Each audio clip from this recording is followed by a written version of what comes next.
당신이 몰랐던 K, 진짜 선진국, 대한민국을 위한 박노자의 불편한 죄. K, 지극히 선진적인 사막. 한국과 러시아 사이에서 살면서 늘 느끼는 점은 이 두 나라가 생각보다 비슷한 구석이 많다는 것이다. 두 국가 모두 20세기 중반에 바야흐로 본격적 산업, 사회 단계에 접어든 후발 발전 국가들이고 국가주도의 공업화와 권위주의를 아프게 경험했다. 러시아에서도 한국에서도 여전히 상당수의 도시민은 농촌에 뿌리를 두고 있는 1, 2세 주민들이다. 그래서인지 양쪽 모두에서 시골의 풍속대로 남자들끼리 음주를 즐기고 목욕탕에서 중요한 이야기를 나누는 남성 문화를 종종 목격할 수 있다.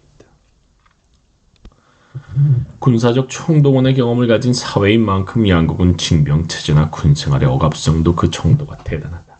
군사적 총동원.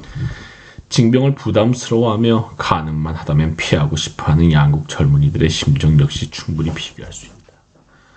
또한 교육을 통해 최근까지 자수성가, 즉 신분 상승이 가능했던 후발 발전 사회인 만큼 양국의 교육열도 출중하다. 한국에서도 러시아에서도 예컨대 노르웨이 같은 나라보다는 한국 학생들이 훨씬 더 많은 숙제를 해야 하고 훨씬 더 어려운 수학 문제를 풀어야 하며 훨씬 더 많은 독서를 한다. 이처럼 어느 측면을 봐도 두 국가는 흡사한 부분이 매우 많은데 그것이 예컨대 한국 영화가 최근 러시아에서 붐을 일으킨 이유 중 하나일 것이다. 그 영화들 중에는 러시아 역사나 현실이 거울처럼 그대로 담겨 있다.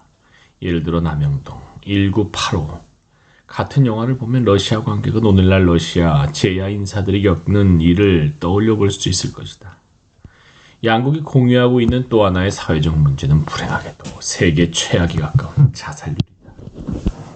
2019년 통계청이 발표한 자료에 따르면 한국에선 하루 평균 약 38명이 극단적 선택을 하고 자살률이 인구 10만 명당 26.9명이다. 부자나라 클럽이라고 할 만한 경제협력개발기구 OECD 가입국 중에서는 단연 최악이다. 한국과 달리 러시아는 경제협력개발기구 가입국도 아니고 향후 가입할 전망도 보이지 않는다. 그런데 신뢰하기 어려운 러시아 국내 통계가 아닌 세계보건기구 WHO의 통계를 살피면 러시아의 자살률 역시 인구 10만 명당 25명 정도로 한국과 엇비슷한 수준이다. 양쪽의 자살률은 세계 평균인 인구 10만 명당 9명에 견져 3배 정도 높다. 즉 한국과 러시아 양국은 자살공화국의 오명을 결코 벗어날 수 없다.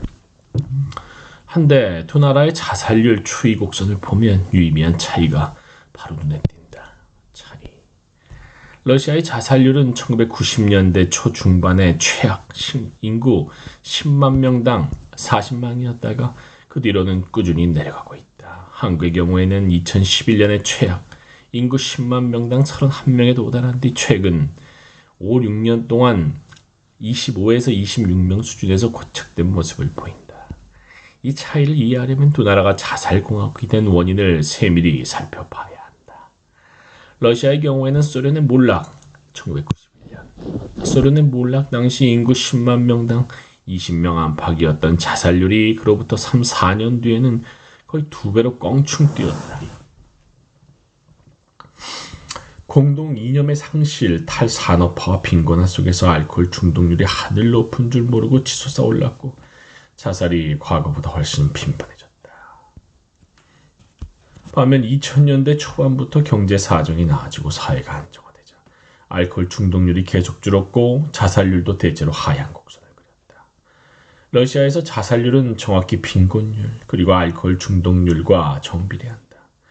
가장 가난하고 가장 술 소비가 많은 일부 오지 농경 지역의 자살률은 인구 10만 명당 40에서 50명에 이르지만 상대적으로 부유하고 건강한 라이프 스타일이 선호되는 모스크바의 자살률은 인구 10만 명당 4명 정도로 세계적으로 보아도 낮은 편이다. 오지 농경 지역의 자살률이 더 높네. 오히려 이런 부유한 쪽의 자살률이 높을 줄 알았는데. 물론 생활고나 취업 실패에 시달리다 더 이상 버티지 못해 극단적 선택을 하는 경우는 한국에서도 어렵지 않게 찾을 수 있다. 자살 충동을 느꼈다고 스스로 밝히는 사람의 3분의 1 정도는 그 이후로 경제적 어려움을 거론하니 분명히 한국에서도 빈곤과 자살은 직결되어 있다. 그러나 소련의 몰락 이후 돌연 생활 수준이 평균 2배 이상 떨어지고 빈곤율이 35%에 달하며 절망의 도가니를 방불케 했던 1990년대 러시아와 달리 한국은 대체로 꾸준히 경제 성장을 해왔다. 한국의 빈곤층이나 중하층이라 해도 비록 소폭이긴 하나 절대 소비액은 장기적으로 조금씩 늘어갔다. 굳이 이야기하자면 1980년대 빈곤층의 경제적 고통은 매우 심각했다. 그러나 당시 자살률은 인구 10만 명당 7, 8명에 불과했다. 부유해지고 심지어 선진국 타이틀까지 따낸 대한민국에서 최근 20년간 자살이 유행병처럼 번지게 된 원인은 무엇일까? 물론 빈곤이 자살을 주긴 하는데 이 빈곤은 절대 빈곤이 아니라 상대 빈곤이 아닐까?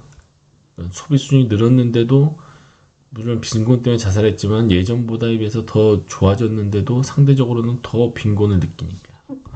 한국적 자살 현상의 배경은 양극화 속의 빈곤, 극심한 노인 빈곤, 노동시장의 이원화와 불안 노동의 증가, 그리고 노동시장 진입 실패자의 증가 등이다. 그러나 이는 사회 구조적인 원인이며 개인의 경우로 한정하여 이유를 살펴보면 중요한 원인으로 떠오르는 것은 무엇보다 타자, 사회와의 관계다. 대체로 인간에게 온갖 고통에도 불구하고 계속 살아갈 힘을 주는 심리적 요소는 바로 타자의 관심과 존중 그리고 소속감이다.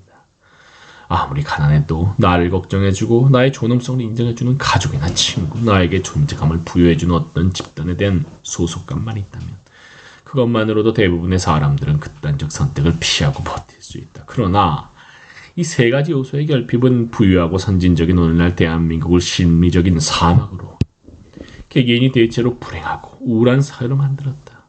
왜 한국 사회의 타자에 대한 관심과 존중 그리고 나와 남을 이어주는 소속감이 이렇게 고갈되었는지 난 이 책에서 나름대로 설명해보려고 노력했다.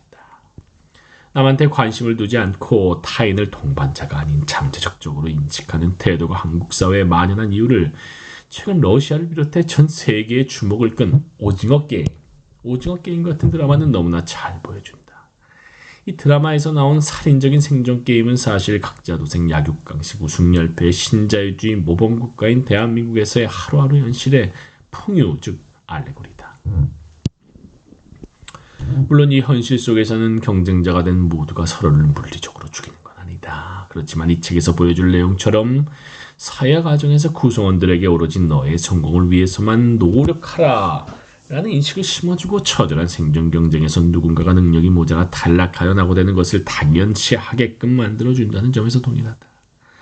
타자에게 관심을 두자면 기본적으로 대타자적 공감 능력부터 가져야 하는데 신자유주의적 사회에서 공감 능력은 오히려 삶이라는 경쟁의 전장에서의 약점이 된다. 이 책의 3장에서 지적한 것처럼 이런 사회에서 집단 통합 논리로서 공감과 연대를 대신하는 것은 바로 타자를 향한 각종 혐오다. 인간의 가치가 자본 축적에 도움이 될 능력만으로 재단되는 이곳에서 여성, 중국인 내지 중국 조선족 동포, 이슬람 국가 출신의 이민자 등은 쉽게 혐오의 대상이 된다. 이들은 보통 이 사회의 주류 집단인 중산층 한국인 남성과 어떤 면에선 다르면서 동시에 더 약한 존재들이다. 이들에 대한 혐오는 주류 집단을 결속시켜주는 힘이 된다. 타인을 존중하려면 나와 남의 동등함이 사회의 기본 이념이 되어야 한다. 동등함이 아닌 위계가 기본 이념인 사회에서는 나 밑에 있는 약자는 당연히 짓밟아도 되는 존재로 여겨질 것이며 나 위에 있는 강자는 존중도 아닌 아부의 대상이 될 것이다. 생존 게임에서 낙오될 것처럼 보이는 사람은 무시될 것이고 경쟁에서 모종의 승산이 있어 보이는 타자는 이용의 대상이 될 것이다. 이 책의 2장에서 설명한 것처럼 경쟁의 전장이 되어버린 사회는 어쩔 수 없이 존중이 설 자리가 없는 위계의 사회가 된다. 이 위계라는 것은 전 사회를 포괄하는 동시에 놀랍도록 세밀하고 세분화된 메커니즘으로 작동한다. 예컨대 한국인 노동자가 외국인 노동자를 대졸자가 고졸자를 명문대 출신이 지방대 출신을 명문대 서울 캠퍼스 출신이 명문대 지방 캠퍼스 출신을 각각 차별해도 되는 너무나 복잡하다는 먹이 사슬이다. 급이 낮거나 아예 없는 사람이라면 인간 대접을 절대 받을 수 없는 이런 사회에선 이미 강자가 됐거나 강자가 될 가망이 있는 사람이 아닌 경우 극단적 선택을 고려하게 만들 만큼 심각한 심리적 상처를 너무나 쉽게 받을 수 있는 것이다. 표면적으로 보면 한국인의 삶 속에는 늘 소속이 있다. 이 책의 4장에서 이야기한 것처럼 학교에 다니는 학생들은 비록 미래의 노동자로서 노동권 등의 권리의식 같은 것을 익히지는 못하지만 대한민국 국민이라는 국가적 정체성을 정확히 갖게 된다. 직장에선 여전히 구성원들을 식구라고 부르고 회식 같은 소속과 복종의 의례들을 거행한다. 소속과 복종의 의례들. 그러나 일장에서 언급한 것처럼 이 국가는 불운 분자에 대한 탄압을 과거의 각본대로 하면서도 여전히 개인에게 생존을 보장해주지 못하며 부와 신분을 세습받지 못하는 다수를 끝이 보이지 않는 오징어 게임 속으로 사실상 밀어넣는다. 한국이라는 국가는 월북하려는 사람을 사살해 죽일 수는 있지만 영양실조에 걸려 천천히 죽어가는 극빈층은 그다지 잘 살리지 못한다. 죽일 수는 있지만 살리지 못한다. 앞에서 이야기한 대로 매일 평균 약 38명이 자살하는 것과 더불어 매일 한 명씩 영양실조 사망자가 발생하는 것이 바로 신생 선진국인 대한민국이다. 기업 역시 노동자로 하여금 산업재해의 위험을 감수하게 하고 초창기 근로를 강요해 개인의 거의 모든 시간을 식민화하면서도 명목상의 식구에 대해 그 어떤 책임도 지지 않으려 한다. 그 어디에서도 나를 책임져줄 조직체가 없다면 취약한 개인으로서 자살 유발의 원인이 될 수 있는 불안을 떨쳐버리기가 과연 쉽겠는가. 6장에서 이야기한 것처럼 코로나 사태 속에서 한국은 행정과학강국의 힘을 보여주며 상대적으로 선전했다. 경제력, 군사력, 행정력으로 보면 2022년에 한국은 세계 유수의 부국이자 강국이다. 그러나 나라가 아무리 부강해져도 개인은 계속 마음이 병들어. 자본과 국가의 성장 대가를 부단한 생존 게임 속으로 빨려 들어가 종종 자살을 생각할 만큼 힘들어하는, 그러나 그러면서도 서로의 아픔을 잘 어루만지지 못하는 이 부유한 나라의 가난한 개인들이 치르고 있는 것이다. 시작도 끝도 없는 폐쇄회로를 달리는 듯한 이 설국열차를 과연 멈추게 할 수 있는가. 1장과 5장에서 언급한 것처럼 오늘날 우리는 전 세계적인 자본 위기의 시대를 살아가고 있는 자본위기의 시대가 가속화될수록 신권위주의와 신민족주의가 전 지구적으로 번지고 또 그에 대한 대항력으로 민초들의 좌파적 급진화도 확산된다. 반면에 작금의 한국 사회는 왼쪽으로 가지 못하고 우양우에서 여태까지 피를 흘려 쌓은 민주화의 성과 일부를 잃을 가능성이 여전히 잠재적으로 존재한다. 왼쪽으로 간다는 것은 단순히 생태형 목지국가의 건설만을 의미하는 것은 아니다. 대학 평준화, 비정규직 고용 사유의 제한, 외국인 고용 허가제 폐지와 노동 허가제, 영구 정주를 위한 제도의 도입도 필요하지만 제도 개혁만으로는 진정한 의미의 진보를 보장해주지 못한다. 이와 같은 제도 개혁들과 동시에 이 사회의 에토스, 즉 이 사회의 상식과 통념이 바뀌어야 한다. 개인을 능력 위주로만 평가하여 그 개인에게 급을 매기고 경제 성장을 최고의 사회적 가치로 여기는 의식은 결코 행복을 가져다 줄 수 없다.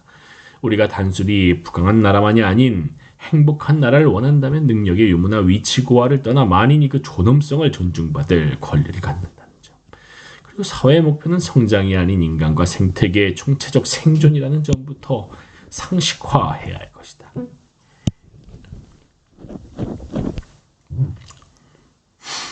성장이 아닌 이와 같은 의식의 전환이 이루어질 때 비로소 타자를 밟아야 할 본인이 올라갈 수 있는 사막 같은 사회가 아닌 나와 남이 서로의 아픔을 치료해주고 삶을 같이 즐길 수 있는 사회가 될 수 있을 것이다.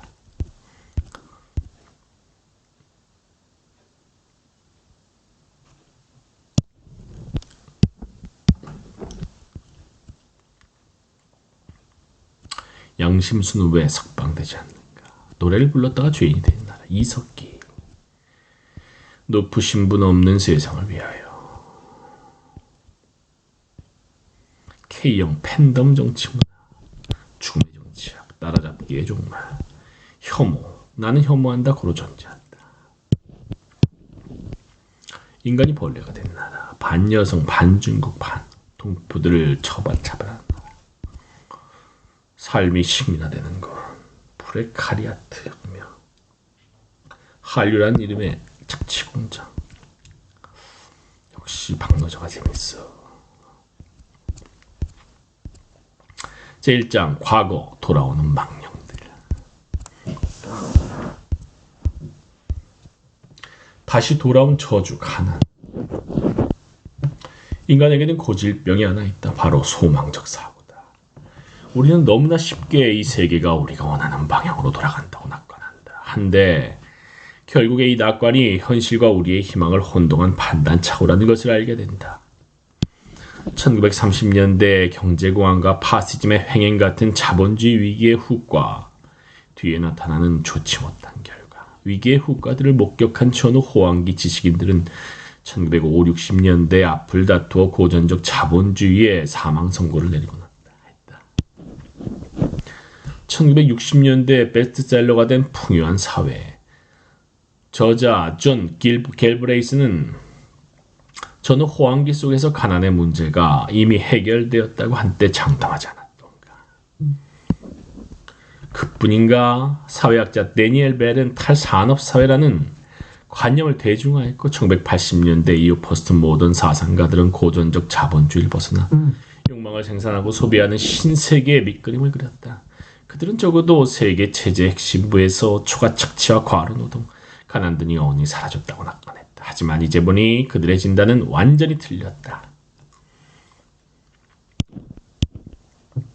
전후 호황기는 이미 1970년대에 끝나가고 있었고 본격적인 신자유주의 도입과 함께 1990년대 이후 고전적 자본주의의 모든 증상이 다시 산업화된 고소득 사회에 돌아왔다. 그중 하나가 바로 가난이다.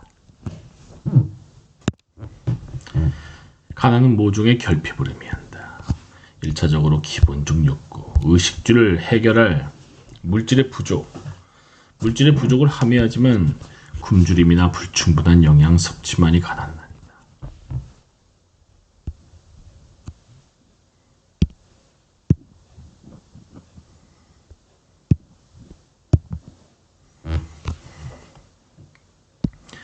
휴식도 1차적 욕구인데 쉴 여유가 없는 사람은 시간 빈곤에 시달린다고 표현해주셨다.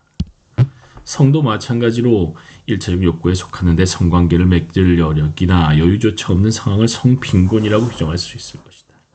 그런데 대부분의 인간들은 성만을 필요로 하지 않는다. 2차적 욕구, 심리적 욕구 중에 가장 근본적인 것은 친밀한 관계. 이른바 애정 내지 우정 관계에 대한 욕구다. 이러한 욕구가 충족되지 않을 때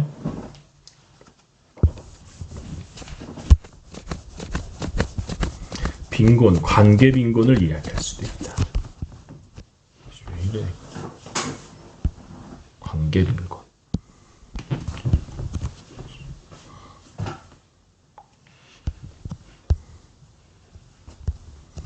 그리고 본능적, 심리적 욕구들이 충족되면 인간은 궁극적으로 자기 실현을 희망할 여유를 갖게 된다. 돈이나 사회적 인정, 신분 상승을 위해서도 아니고 그저 내가 좋아서 본인만의 꿈을 실현하기 위해서 일을 하게 된다. 참고로 누구나 자유로이 자기 실현을 할 수 있고 그 자기 실현이 공공의 이익에 도움이 되는 사회를 칼 마르크스는 공산주의라고 명명했다. 자기 실현을 하고 그 자기 실현이 공공의 이익에 도움이 된다. 한국에서 공산주의는 일당 통치체제나 국유경제 등으로 종종 오해되는데 공산주의의 본래 의미는 더 이상 소외가 없는 사회에서 만인이 평등하게 자리 실현을 도모할 자유다. 그런데 인류의 궁극적인 이상이자 희망인 이 공산주의로부터 우리의 거리는 지금도 공산당 선언이 발표된 1848년 당시 공산주의와 당대 사람들의 거리만큼이나 멀다. 신자유주의는 전후 호황이 그나마 해결해 준 것 같았던 1차적 욕구의 충족마저도 다시 문제로 만들었다. 노년층의 절반이 빈곤층에 해당하고 산업화된 사회중 노인의 가난이 가장 심각한 수준에 이르는 한국에서 상당수의 노인은 과일이나 동물성 단백질을 충분히 먹지 못한다. 2018년 메일 유럽 사코페니아 연구소가 진행한 조사에 의하면 65세 이상 노인의 30%는 단백질 섭취를, 66%는 과일 섭취를 각기 충분히 각각 하지 못한다고 한다. 이것이 과연 1인당 국민소득 3만 달러 시대를 맞은 선진국 대한민국의 모습이냐고 반신반의하는 말이다. 하지만 1인당 국민 소득이 한국의 거의 2배인 미국에서의 상황은 더 심각하면 심각했지 덜하지 않다. 미국 총인구의 8분의 1, 즉 약 1200만 명의 아동을 포함한 약 4천만 명은 식량 접근이 불안정한 인구. 쉽게 말하면 영양 부족에 노출되어 언제 굶을지 모르는 식량 빈곤 인구로 분류됐다. 그러하니 3만 달러 따위의 숫자놀이나 선진국 같은 타이틀은 사실상 무의미하다. 신자유주의적 분배구조는 음식 쓰레기가 넘쳐나는 사회에서도 기아 상태로 언제 떨어질지 모를 식량 빈민들을 낳는다. 물론 빈곤층의 영양 부족 규모는 제1차 세계대전 이전의 고전적 자본주의 시대에 비해 그나마 낮은 편이다. 헌데 시간 빈곤과 휴식 빈곤은 가히 한 세기 이전의 수준에 가까워져 간다고 할 수 있겠다. 시간 빈곤과 휴식 빈곤. 한국이 세계 최악의 초장기 근로 사회 중 하나라는 사실은 한국이냐면 모르는 사람이 없을 것이다. 일부 업종의 과로 수준은 그야말로 살인적이다. 일례로 주당 평균 근무 시간이 55시간 정도 되는 집배원의 과로사가 잇따르지 않는가. 문제는 이 한국적인 만성과로, 만성 스트레스 상황이 점차 세계의 새로운 표준이 되고 있다는 것이다. 한국이 아닌 미국에서는 23%의 임금 근로자들이 만성적 피로증을 호소한다. 해고 불안의 비현실적인 생산성 요구, 거기에다가 길지 않은 휴식 시간인 저녁에도 필수적으로 응답해야 하는 직장으로부터의 문자나 이메일 연락.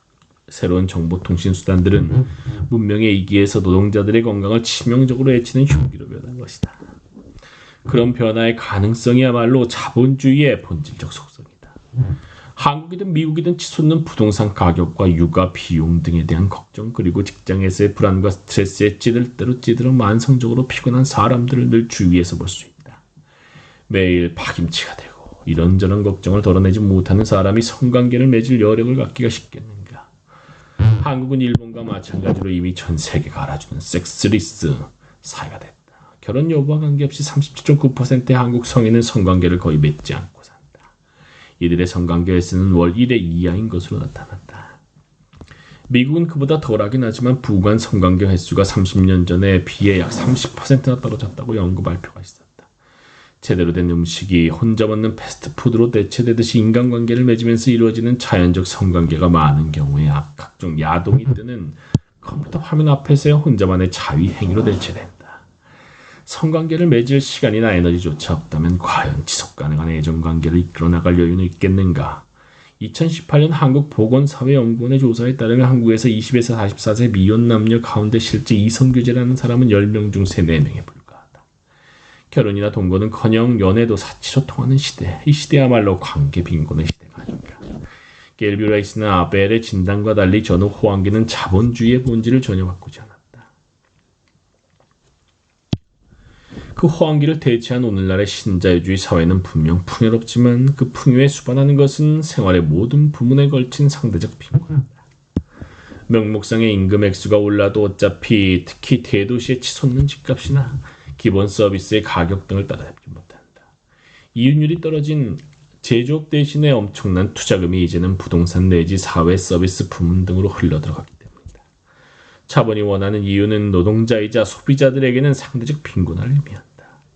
대다수의 사람들은 지갑 사정이 빠듯할 뿐만 아니라 마음의 여유도, 시간적 여유도 없고 대인관계에서도 행복감을 찾지 못한다. 자본이 우리에게 빼앗은 삶의 행복을 되찾는 것이야말로 이 시대 진보 투쟁의 궁극적 목표가 되지 않을까. 1930년대가 돌아온다. 도널드 트럼프 대통령 시절에 나는 한때 뉴스 사이트에 들어가기가 무서웠다. 미군의 이란 공격이 개시 10분 전에 극적으로 정지됐다는 기사를 읽었을 때는 하도 놀라서 심장이 뚝 떨어지는 듯했다. 이란 공격이 정말 개시됐다면 중동 지역에서 아마도 며칠 사이에 수만 명의 무고한 사람들이 목숨을 잃었을 것이다. 결국 초대형 참국을 겨우겨우 모면한 셈인데 그때는 이란에 대한 도발들에 관해서 미국 사회가 이상하리만큼 조용했다. 중동이라는 화약고에 불을 붙일 뻔한 전쟁광들의 불장난에 대한 비판의 목소리가 그다지 들리지 않았다. 군사 모험주의가 새로운 상식이 된 것일까? 최근 뉴스에서 가장 자주 눈에 들어오는 단어는 제재다. 각종 경제 무역 제재는 이제 만능의 외교 수단이 된 느낌이다. 지금 미국의 경제 제재나 무역 전쟁의 대상이 오른 나라만 해도 거의 20개국 정도는 된다. 북한이나 이란, 러시아, 중국에 대한 제재 등은 잘 알려져 있지만 미국의 제재 대상국들은 베네수엘라에서부터 수단까지 참으로 다양하다. 그러나 미국뿐인가? 유럽 국가들이 중국에 대한 민감한 기술 수출을 자제하는가 하면 중국은 한국에 대한 사드, 고고도 미사일 방어 제재, 사드 보복에 나섰다. 미국과 유럽의 제재 대상이 된 러시아는 북한에 대한 제재를 적어도 표면적으로 나오고 있으며 최근에는 조지아, 과거에 그루지아 등 주변에 지나치게 친미적인 약소국에 꽤나 아픈 제재를 또다시 가했다. 세계 각국이 제재를 가하고 제재를 받는 것은 이제 다반사다. 제재는 열정과 다르지만 목적은 동일하다.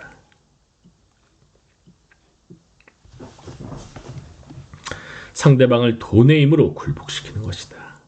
낮은 수준의 전쟁인 제재는 이제 지구촌의 일상이다. 이 지구촌에서 마이너리티로 사는 것은 늘 어렵다. 한데 그들에 대한 일상적인 차별이 최근에는 마녀사냥과 같은 광란으로 변하고 있다. 미국은 트럼프 대통령 시절 불법 이민자들을 무조건 수용소에 집어넣으면서 부모와 영유아들을 떼어놓는 등의 반인륜적 범죄를 저질렀다. 그런가 하면 중국에서는 거의 100만 명에 이르는 위구르족 등 이슬람 신자들이 각종 재교육 캠프에 강제 수용되어 반인도적 인권 유린의 대상이 되고 있다고 외신들은 보도한다. 미국의 공식 이념은 자유민주주의고 중국의 공식 이념은 사회주의지만 양국의 마이너리티 정책에서는 민주주의나 사회주의의 흔적이 더 이상 보이지 않는다. 타자를 강제로 쫓아내거나 우리와 동화시키려는 국가의 폭력만 눈에 띌 뿐이다. 미중의 생존권 위협에 놓인 위구르족에 대한 정책들은 한민족이 일제강점기 말에 겪은 민족 말살 정책을 방불케 한다. 위구르족.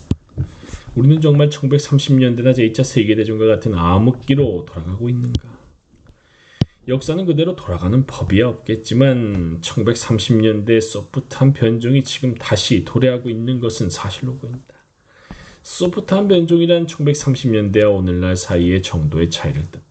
그때나 지금이나 자본주의의 축적 재생산 모델이 고장난 상태인 것은 통일하다. 하지만 적어도 세계 체제 핵심부나 준핵심부에서 국가적 재분배 시스템이 가동되고 있는 오늘날에는 다수가 체감하는 절대적 박탈의 정도가 그때와 다르다. 재분배 시스템, 핵심부에서는 재분배 시스템. 예컨대 유럽 경제의 중심인 독일에서마저 이제 총 인구의 거의 20%가 빈민으로 분류되지만 이들의 대부분은 1930년대와 달리 영양실조의 위협까지는 받지 않는다. 절대적 빈곤이 1930년대에 비해 감소하면서 절망에 빠진 다수가 극우 개변가 집단에 몰표를 던져 역사적 비극을 다시 낳을 확률도 어느 정도 적어졌다. 독일이나 프랑스 같은 유럽의 핵심 국가들은 여전히 중도 정객들에 의해 통치되고 있다. 단 다수의 유럽 시민은 주류 정치에 대한 희망을 이미 잃었는데 이것이야말로 1930년대를 방불케 하는 점이다. 1930년대는 세계대전으로 끝났지만 핵무기의 존재가 전면적 대전을 거의 불가능하게 만드는 오늘날에는 열강 사이의 대리전과 유사전쟁들이 판을 친다. 앞에서 이야기한 무역전쟁이나 제지전은 광의의 유사전쟁에 속한다. 한데 그뿐인가? 주요 열강 사이에 서로에 대한 사이버 공격이나 여론 흔들기 호도를 위한 여론전쟁, 정보전쟁, 온라인상의 게시물이나 댓글로 벌이는 전쟁들도 이제 일상이다. 이와 동시에 열강을 중심으로 하는 지정학적 지층 사이에 놓인 약소국에서는 계속해서 강대국의 침략이 벌어지거나 대리전들이 터지고 난다. 우크라이나 동부나 시리아는 이미 황폐해졌고 이란과 베네수엘라는 언제 미국의 직접 공격 내지 미국이 사주하는 내전의 무대가 될지 알 수 없다. 꼭 열전이 벌어지지 않는다 해도 전쟁이 계속 발발할 것 같은 분위기는 군비 증액을 부추겨 군수기업의 이윤 창출로 이어진다. 사실 이것이야말로 군사 모험주의 분위기를 부추기는 주된 목적이기도 하다.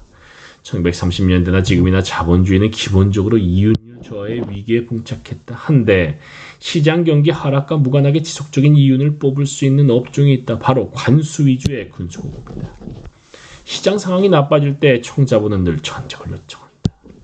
2000년에 소위 닷컴 위기, 즉 신생정보 기술 기업들의 과잉 투자 생산 위기가 아프가니스탄과 이라크에 대한 공격으로 이어진 것은 과연 우연이었을까? 자본의 위기가 깊어질수록 군비가 늘어나게 되어 있다. 세계의 군비 총액은 이미 냉전 말기보다 높은 데다 계속 증액되는 중이다. 세계대전에 비할 만한 큰 전쟁이 날지 알 수 없지만 이런 상황에서 크고 작은 전쟁들이 터지는 것은 비전이다. 세계적 자본의 위기, 빈곤화, 공격적인 국가주의적 민족주의의 광란과 마이너리티들의 비극, 그리고 무역, 정보, 가상세계의 전장화와 대리전들의 일상화, 이처럼 만성적인 불안에 암흑기로 접어든 세계에서 한반도의 급선무는 무엇인가? 첫째도 평화, 둘째도 평화, 셋째도 평화다. 한반도야말로 지정학적 지층 사이에 놓인 왕충지대의 전형적 사례다. 한반도 전장화의 위험이 현실화되기 전에 남북한 사이의 신뢰 구축을 통해 그런 위험을 제거하기 위해 노력해야 한다. 남북한이 가면 갈수록 대립이 장기화되고 공고해지는 두 열광, 미국과 중국과 각각 군사 동맹 관계를 맺고 있는 상황에서는 남북한 사이의 평화와 친선이 외부 국가들과의 그 어떤 동맹보다 더 우선하는 수준까지 남북 관계를 끌어올려야 한다. 열강의 패권구도는 늘 변하기 마련이지만 그 패권구도가 한반도의 현실을 지배하게 되는 순간 청일전쟁, 러일전쟁, 한국전쟁 시절 같은 한반도 전장화의 악몽은 다시 돌아온다. 평화와 함께 현 정부가 한때 시도했다가 말았던 소득 주도 성장 정책보다 훨씬 더 과감한 무역 의존 모델로부터의 탈피도 중요하다.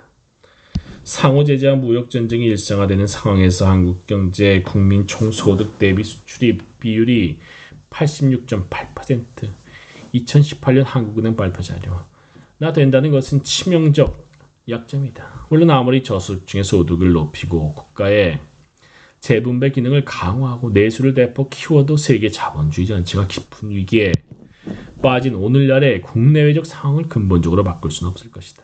우린 당분간 불안과 상대적 빈곤화의 시대를 살아가야 한다. 단 평화의 추구와 부의 국가적 재분배 강화를 통해 적어도 우리에게 다시 닥쳐온 시련의 시대가 한반도 전체와 개개인에게 가하는 타격을 어느 정도 완화할 수는 있을 것이다. 이순신을 교과서에서 빼야 하는 이유. 2018년 11월 13일 같은 학급의 한국 아이들이 한국인 러시아인 혼혈인 아이를 구타한 끝에 아파트 옥상에서 떨어져 죽게 만든 인천 중학생 집단 폭행 및 추락사 사건을 접하고 나서 밤잠을 이루지 못했다.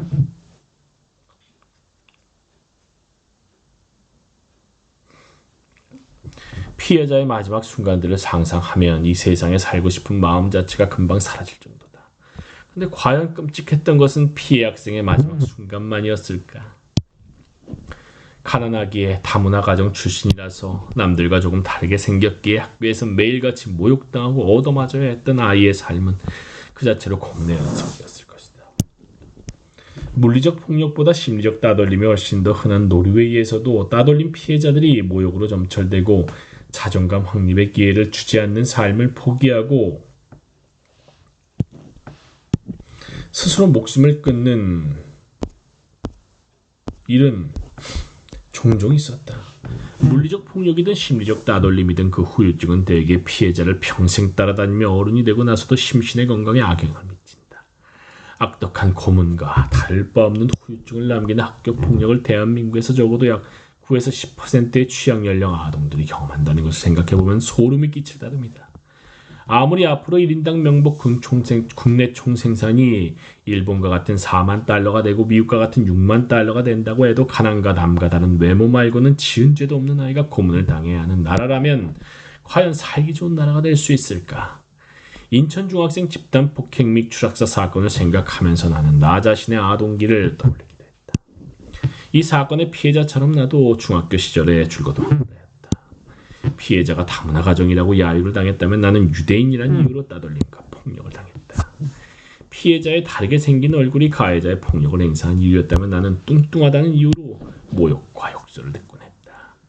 나의 경우나 내가 직접 목격한 다른 학교의 폭력의 경우에는 대개 피해자들의 내성적 성격과 물리적 방어 능력의 부족 등이 가해자들에게 폭력의 빌미를 주고 한다. 혁명정신이 해이해질 대로 해이해진 말기의 소련이라 하더라도 1시간 반 동안이나 이루어진 집단 폭행이라든가 추락사 등은 상상하기 어려운 일이었다. 과도한 학습노동 스트레스와 과열 경쟁, 각자 도생의 병리적인 사회적 분위기가 아니라면 보통의 10대 중반 아이들은 이런 일을 저지를 만큼 심정이 쉽게 난폭해지지 않는다.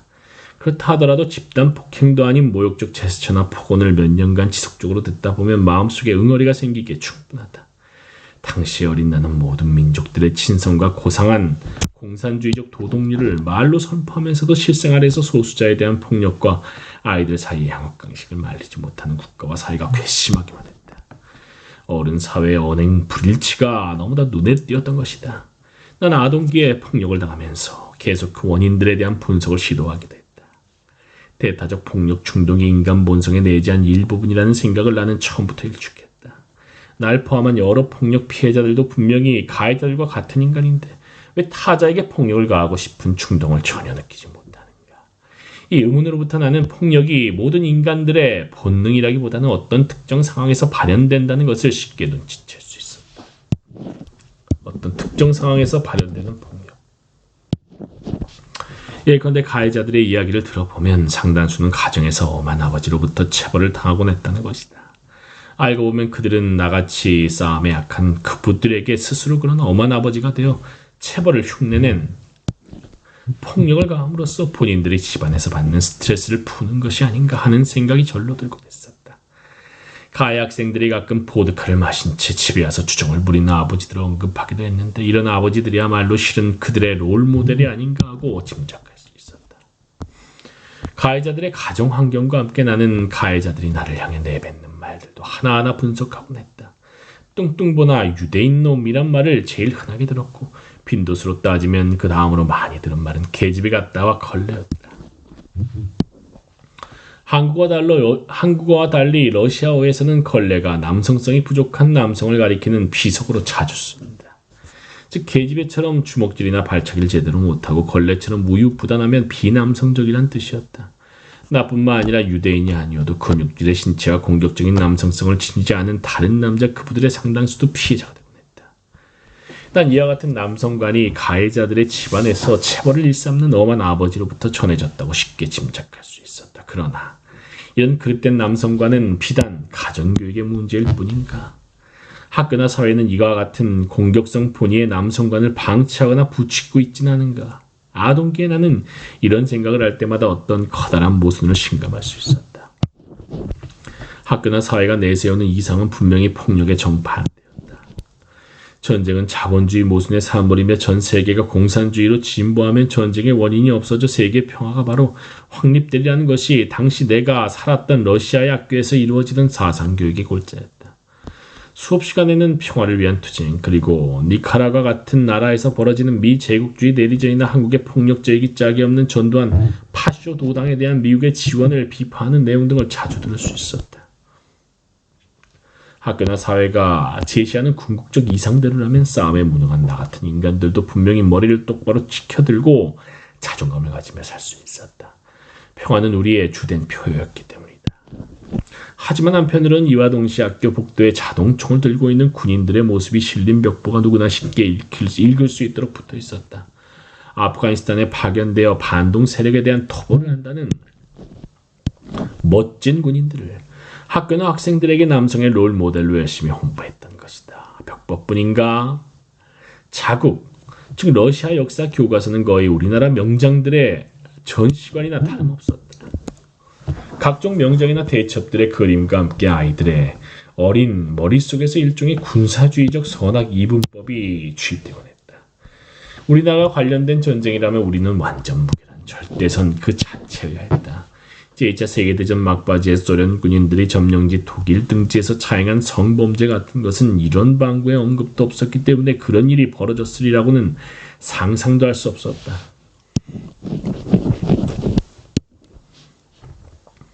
우리나라 군인은 상남자 그 자체였다. 거기에다가 교련 수업이나 TV에서는 전쟁 관련 영화를 시시때때로 보여주었다. 가해 학생들에게 싸움질 잘하는 남자가 정상으로 보이고 나처럼 싸움질 못하는 남자는 모욕해도 되는 비정상으로 보이는 것이 어쩌면 이런 자가당착의 사회에서는 필연일 수도 있겠다는 것이 그 당시 나의 결론이었다.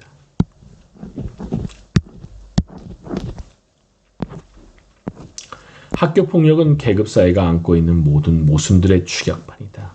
북유럽처럼 가정에서의 체벌까지 언급하고 학교마다 주기적으로 폭력 방지 역할극을 조직하여 모든 학생들에게 피해자의 심정을 체험하게 하는 등 촘촘한 예방책을 세운다 해도 학교 폭력을 완전히 근절하기란 절대 쉽지 않을 것이다. 그러나 이것 한 가지가 확실하다. 체벌이라는 미명하에 이루어지는 가정에서의 아동에 대한 폭력을 법으로 금지하여 근절하도록 사회가 노력한다면